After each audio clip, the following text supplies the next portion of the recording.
Welcome to the Call Me Successful podcast.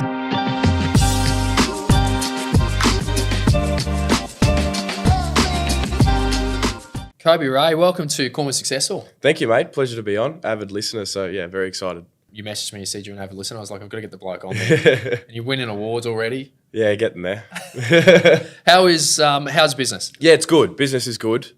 Strong start to 2025, which is always nice. Yep. Always hear about sort of trying to hit the calendar year running. Yep. And we've seemed to have done that. So yeah, it's good. How long have you been in the industry now? All up, I sort of joined end of 2022. So yeah, just over 2 years. And where are you heading? You're obviously in the auctioneer space and the sales space. What's getting more traction at the moment? Look, to be completely honest, it's an open-ended question. I'll give you an open-ended answer. I'm not sure. I've got a lot of sort of love and admiration for the auction space and that sort of process and things like that. So yeah, do I see myself being a sales agent forever? No. Mm-hmm. Do I see myself being an auctioneer for quite a long time? Yes. Okay. If someone was to tap me on the shoulder and say, hey, here's a head of auctions gig, then I wouldn't sort of turn that down lightly, if that makes sense. Sure. Yeah. So to be an auctioneer, your personality has to be quite out there. Yeah. A bit extra. Yeah.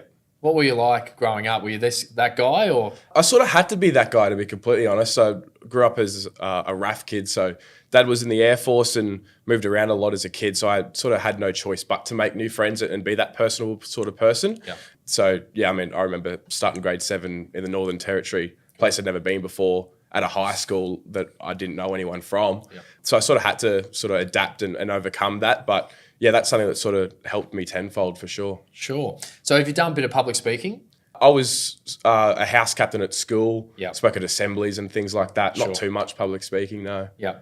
Because it's obviously quite out there. If you tell me your first time calling an auction, Yeah. how did you go? Did you nail it? Well, funny story, actually. Everyone's first time is always at a property auction, whereas mine wasn't. I went the other route. My first auction I ever called was RAAF Awards. Oh, okay.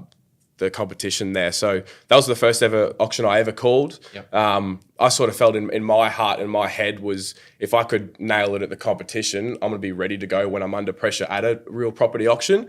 Instead of if I stuff that up, then there's sort of no, I guess, yeah, there's no ramifications. No, exactly right. Whereas if I stuffed up at a property, then that could ruin and tarnish my reputation, I guess, and start my career off the wrong way. So, sure. I started the competition, ended up obviously winning that, which is something I never dreamt of happening. And then from there, that was the hardest part. So doing my first property auction was a lot easier for sure. I didn't know that. So you won the award. Mm-hmm. Sorry, how do you say it? The RAAF Novice Auctioneer of the Year. And Ryan, that's from your call? Yeah. Jeez. Yeah. It's pretty cool. Yeah, it is. And it's something that I never thought was possible, to be completely honest. I mean, I had a lot of support leading up to that, a lot of training and things like that from a lot of different various people that made sure I was right for that. But yeah, it was insane. I didn't think that would happen. Obviously, the novice sort of sector and category, I suppose, is you've got to call less than 50 auctions. So I was going up against people that had called 49 and I'd called 0. Yeah, crazy. Shit. So what's your elevator pitch of why we go to auction?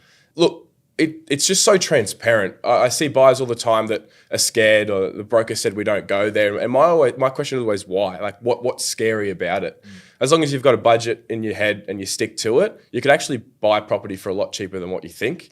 Yes, as agents, we obviously can't in Queensland give out a price guide, but that's the best part is that on auction day, you never know how it's going to go. And that could be a good thing from a buyer. You only have to beat next person by $1,000 and the property's yours. Whereas if you go into a multiple office situation, you could end up spending 20, 30 grand more than the next person and you didn't know that. So as a buyer's perspective, that's why it's the best place to go. Mm-hmm. And as a seller, there's no ceiling on your price. I suppose if you're, for hypothetical sake, if we're listing a property that offers over 799, we're probably sort of capped at that 850 mark. Whereas if we're going to auction, there's no sort of ceiling on that for sure. Yeah, gotcha. And you drive competition. So what are you telling someone that's coming through that's maybe looking at you going, geez, he's doing really well as an auctioneer? So let's say 18 to 23-year-old coming through the ranks. Yeah. What's your suggestion? In terms of going to auction? In terms of becoming an auctioneer? Yeah, do it. Absolutely do it. Do it? Yeah, 100%. I suppose I'm big for getting out of your comfort zone and doing something you've never done before. And that was one for me. I'd obviously never done it. I saw a lot of people do it. As long as you've got a great support network around you, then that's all you need. Yep. And just learn, like be a sponge and soak up everything you can from everyone. I listen to a lot of Justin Nickerson, a lot of Greg Allen, and sort of become a hybrid of such where if you could take bits and pieces from everybody and blend the best of both worlds, then you're going to be good. So yeah, 100% do it. Love that. So talk about getting buyers to an auction, right? So the next thing is, all right, we're gonna go to auction. We've told our sellers. How do we drive traffic and how do we create a marketing campaign to get as many people as we possibly there, do you think? Yeah, I suppose it all starts with what's the pull. It's all about describing the benefit, not the feature of the property, and what's the benefit of living there. And if we can get them to fall in love with the property and like it and want to be there on auction day, then they're going to end up paying a premium price, I suppose. And it's all about getting people through open homes. As soon as we get an inquiry or someone through an open home, then I can explain the process and let them know that it's not this big daunting thing that you might see on TV or anything like that. It's actually a stress-free and really calm process. Just getting them to fall in love with it, have a really good marketing plan in terms of photos and video, and letting them know that, hey, it's not as bad as you may think, and sort of going from there for sure. Why would I choose a youthful auctioneer over an experienced auctioneer? It's a great question, honestly, and I'll be completely honest, my fee's a lot different to a lot of other people, and that's because I've got to prove myself. And that's the same as being an agent that's a young agent in the first place. Is the difference between me and someone that could potentially be older is I'm a lot more eager. I suppose I want to get business. I want to do the right thing by people because I've got a reputation to build. And if I can build that with the help of agents, because ultimately agents are my clients as an auctioneer, then I'm bound to be able to do that. So just doing the right thing by people and showing them that I'm eager for sure. How do you build a network with other agents? Like, how do you actually build a network of hundreds of agents and go, I want to work with Kobe? Yeah, that's tough, and it's still something that I'm trying to figure out. But I suppose I have the luxury of being an agent as well, where I can lean on other people and just pick up the phone and have a good conversation and see how I can provide their business with a sort of return on investment, I suppose. And letting them know that, look, have you considered doing an auction before? Have you ever done one? And how we can plug and play that to make their business better. If there's someone that's never done an auction before and they want to implement that, then that's going to only sort of make their career a lot better. Are you big on socials? Not massive, but yeah, on it for sure.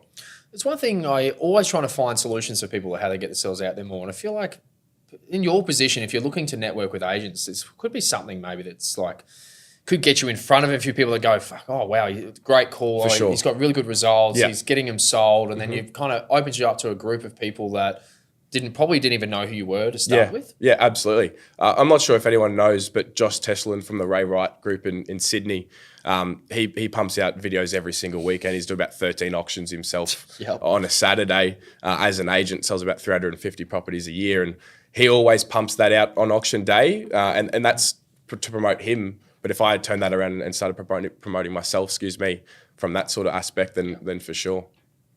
Interesting. I look forward to seeing where 2025 takes you. Yeah, it should be good. So would you call your own sales? No. Okay. Yeah, big believer on not.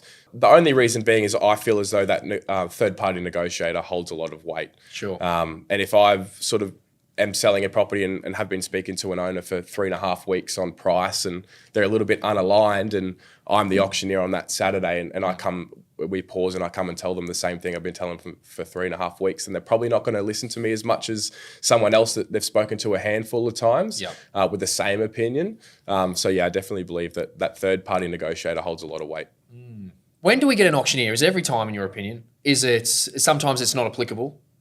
In terms of like when would you auction a property? Yeah. I suppose people go, oh, well, this is an auction property or this isn't an auction suburb, but you're actually auctioning the seller's motivation. You're not auctioning the property. And if you can really sell that motivation from the seller, then that's all you need. I'm a big believer that any property can be auctioned for sure. Can you elaborate on that? On the seller's emotion, did you say? Yeah, emotion and motivation. Yeah. So you've just got to prove to the buyers that they're eager to get rid of it. They have no other sort of option or choice, I suppose. And that's what generates competition. If I've got a seller that is just testing the market and then dipping their toe in, you get a lot of the times buyers will ring up and say, why are the sellers selling? And if you can sell that emotion, that's the perfect way to sort of correlate to competition. I like that. Actually, I haven't really thought of it like that. So you're actually kind of putting that out to the buyers that are there on the day that this is something that must go. Yeah, for sure. Yeah, they don't have a second choice. Gotcha. Yeah. So do you think psychology is going to be a big part of your career as well? Like in terms of understanding buyer psychology and seller psychology and marketing, all these sort of things. Is that going to be a big part of your career? 100%, yeah. Like massively. I suppose if you can get into the head of a buyer on what they think and get into the head of a seller on what they think, that negotiation on auction day, if you're not quite at reserve, can definitely pull weight. And I suppose you've got to think like a buyer and you've got to think like a seller. Yeah. And then you've got to come together and get a result. So you wear many hats on auction day for sure. What cues have you picked up in the last few years? And like, okay, someone's acting a certain way. I feel like they're going to be, a potential buyer or someone that could be a high roller or something. Is there anything that you've picked up that's like? Yeah, I suppose people tend to put this facade up that they're really laid back and they're stuck on this price on auction day and they'll only bid certain amounts and then they won't come back. But it's tying back to that emotion. Well, like, what did you like about this property to begin with? And then we can push forward and really delve into that and sort of get them to pay more. Where are we going to see you in 2025? What's the goal? I'm big on goals. I want to call at least 50 auctions this year. Cool. That then puts me into the senior category at RAIQ. So that's what I want to do. In terms of position, I'm not sure just yet. We'll just see what that comes about. But yeah, definitely go more into the auctioneer space for sure and then just see how it plays out.